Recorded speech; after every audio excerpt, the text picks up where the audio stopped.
Yes guys, welcome back to the channel. Today is an exciting one. We are down at Karma Health and we're going to be running a few tests. More importantly, we're going to be hitting the VO2 Max test. Now obviously I've been running since June last year and it's been going very well. What we want to do is see where our VO2 Max is and then really start pushing our training from there. I'm not going to be one of these guys that tries to be professional. From my understanding of VO2 Max is how much oxygen you can get for your body to use it to perform at your best.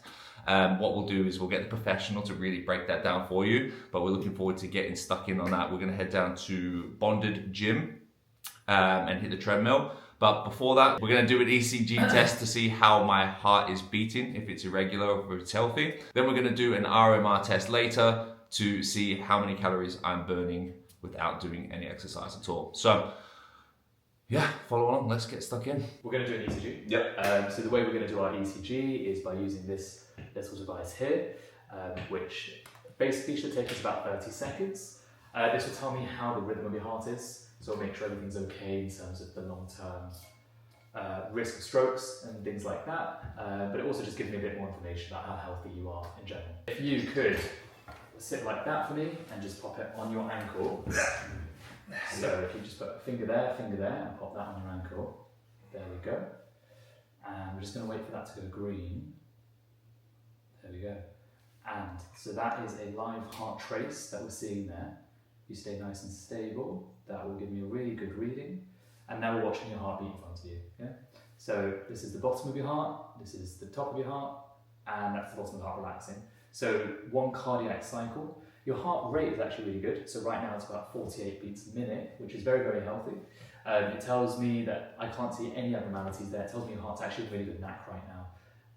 Yeah, it's a really healthy heart. Not bad, not bad.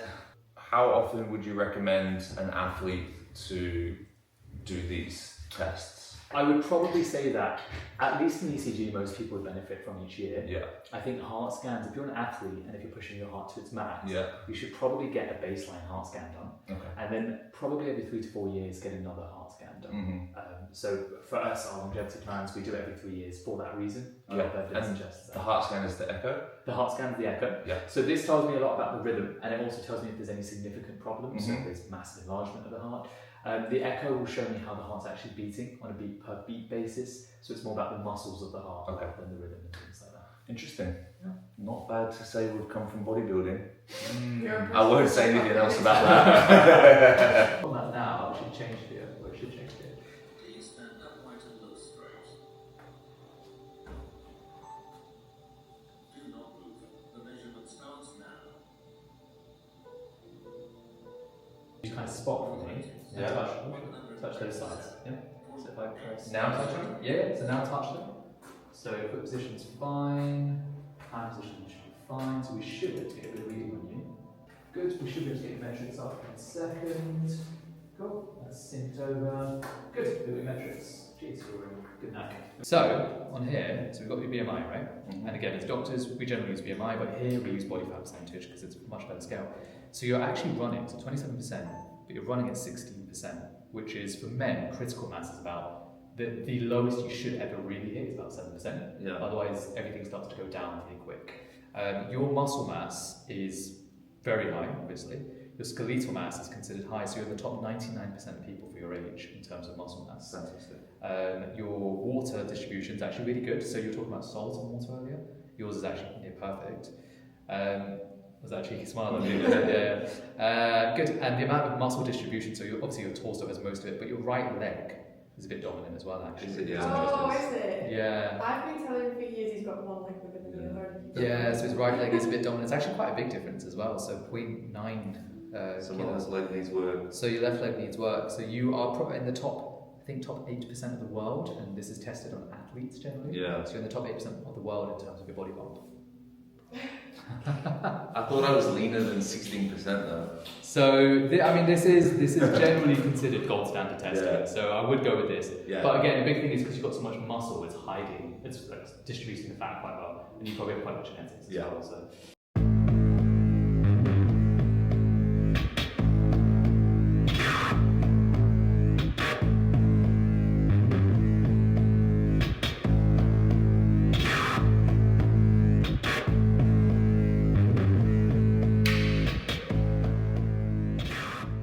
We are about to do the RMR test with Anastasius, and he says I have to sit here for 20 minutes with no phone, no nothing, so this is going to be fun. We're going to stick this on, and then we're just going to sit here. Certainly. So I was beginning to wonder what would break fast. Oh, spirit. Oh, yeah, buddy. So I'm going to start this now, 20 minutes, and we will be back in 20 minutes, okay? 20 minutes? Yeah, so meditate, take a nap, just rest, okay? Resting energy expenditure. 2,137. Resting heart rate, it is ideal. Perfect. 54, that's great. Your heart rate variability, it's a little bit low. Okay. The higher the score, Yeah. it indicates that your body is recovering well. Yeah. The lower the score, it indicates that your body is not recovering well. Yeah, I need a rest day. Yeah. So probably don't do double days every single day. Because this last week my sleep has been terrible. Has it? Yeah, and I'm really tired and I'm probably not resting enough, therefore my output isn't going to be as great. Yeah, if you're not recovering. Yeah. You feel the need that you need to constantly do something. Yep. Yeah. Like I don't like doing rest days because I want to be active. You want to be active. But I understand that you need to, you can only perform what you can recover from, right? Exactly. Yeah. Yeah, that's very important. Any questions about this? No, it's fantastic to look at the data and understand and actually have somebody with their degree telling me that I need to rest. While he's calibrating or recalibrating the mask, we're going to get ready for the run. So we're actually going to be taking out the alpha flies for this test. We're going to be pushing the limit on this. So it's essentially just seeing how much oxygen my body's using to perform under the stimulus of the run. And the pace is going to pick up and pick up and pick up, and we're going to find out exactly how much oxygen I will be using. So we'll start 3 minutes warm up, Yep. high and a steady pace, and then after that we'll increase the intensity, the speed, every 2 or 3 minutes. Yep. Also the incline. Okay, sweet, cool. Yeah, we'll do that for 20 to 30 minutes. Yeah. Depends on how long you can sustain that. Cool. For these guys, do you want to explain the benefits of a VO2 max and what we're testing? Yeah, so VO2 max is how well your heart and lungs transport oxygen and blood to your muscles and how well the muscles use that oxygen. So the higher the score, the better, because that indicates that you can live longer, so it's a good predictor of longevity.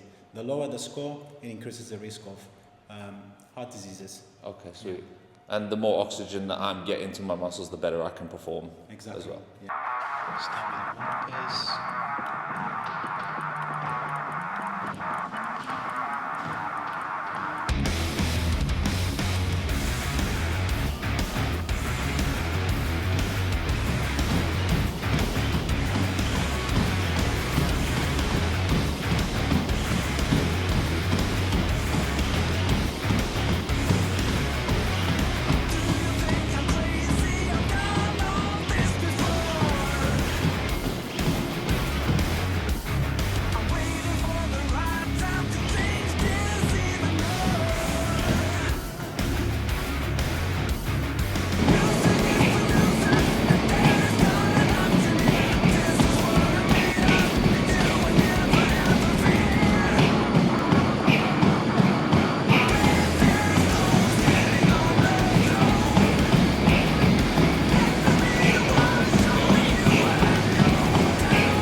Right, that is the VO2 Max Test done. Good fun, hard work, but let's see what the professional thinks. So you got a very good VO2 max. Yeah. It's considered top 10. How did you find the experience of doing this? It was good. I enjoyed it. It's hard. Like as you're going through the motions, you're like, this is easy, this is easy, this is easy, and then you're like, okay, now it's getting hard. Now it's getting hard. I think for me, aerobically, I was fine. Even in the anaerobic pacing, I was still fine. Just my legs got a little bit heavy, and then it's important to know when to tap out, because if we kept increasing the incline, increasing the speed, I'd have been on the floor over there. But on here, it says 88%, excellent. So I'm happy with that. Sweaty one. So yeah, the Karma Health are going to send across the data. We're going to break that down on the screen for you and kind of look at exactly where my VO2 max is, where we sit in the percentile, and break it down a little bit more for you.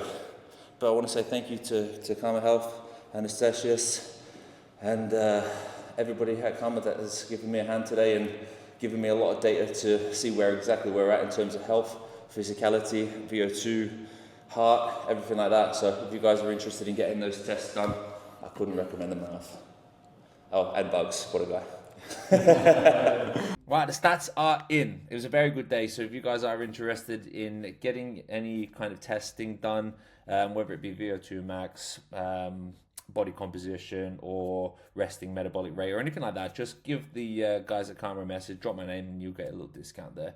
But this is the VO2 max. I'm not going to sit here and go over things that I don't really know what's going on. This is just a bunch of numbers on a page to me. But my VO2 max is 56.7, which is in the top 90%, which is fucking unreal, considering I've only been running for less than 9 months. So yeah, super happy with that. We know that I've got a very good aerobic threshold. I can go for a long period of time without gassing out, which means I'm getting a lot of oxygen in. My muscles are performing how they should.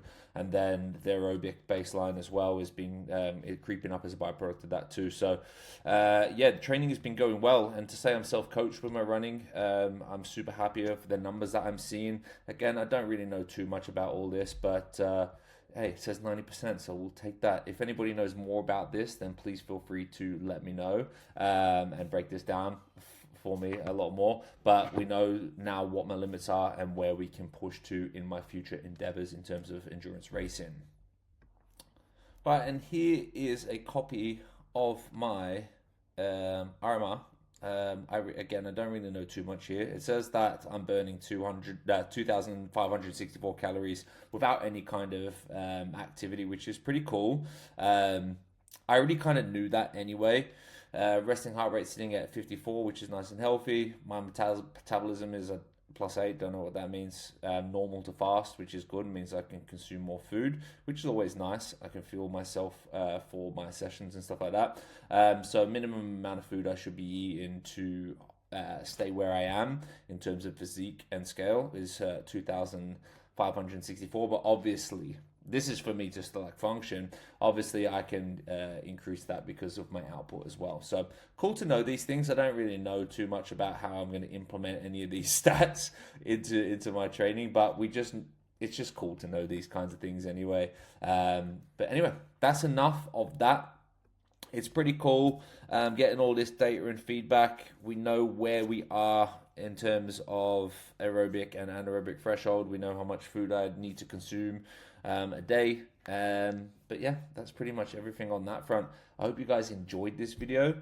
If you did, please make sure you give it a thumbs up. Please make sure you are subscribing if you are not yet subscribing. And if you would like to support me as an athlete with any of my links below, please feel free to do so. That's pretty much it, guys. So yeah, thank you for watching, and I'll see you guys on the next one.